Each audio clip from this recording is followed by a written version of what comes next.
మరోసారి చెబుతున్నా వినండి. Rahul Gandhi emotional tweet. గుజరాత్లోని సూరత్ పార్లమెంట్ నియోజకవర్గం బీజేపీ అభ్యర్థి ఏకగ్రీవ ఎన్నికపై ఏఐసీసీ అగ్రనేత రాహుల్ గాంధీ ట్విట్టర్ వేదికగా స్పందించారు. మరోసారి చెబుతున్నా వినండి అంటూ ఆసక్తికర ట్వీట్ చేశారు. నియంత ముఖం దేశం ముందు మరోసారి బయటపడిందని, ప్రజల నాయకుడిని ఎన్నుకునే హక్కును హరించివేయడంతో బాబా సాహెబ్ అంబేద్కర్ రాజ్యాంగాన్ని ధ్వంసం చేయడంలో మరో అడుగు వేశారన్నారు.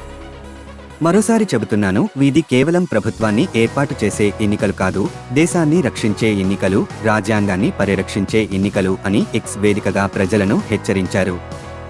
కాగా లోక్ సభ ఎన్నికల్లో గుజరాత్ రాష్ట్రంలోని సూరత్ పార్లమెంట్ సెగ్మెంట్కు మొత్తం 3 నామినేషన్లు రాగా, అందులో పత్రాలు సరిగ్గా లేని కారణంగా కాంగ్రెస్ అభ్యర్థి నామినేషన్ తిరస్కరణకు గురైనట్లు ఎన్నికల అధికారులు వెల్లడించారు.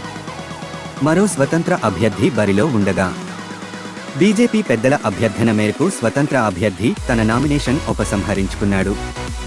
దీంతో సూరత్లో బీజేపీ అభ్యర్థి ఏకగ్రీవంగా ఎన్నికైనట్లు ఎన్నికల అధికారి నియామక పత్రం అందజేశారు.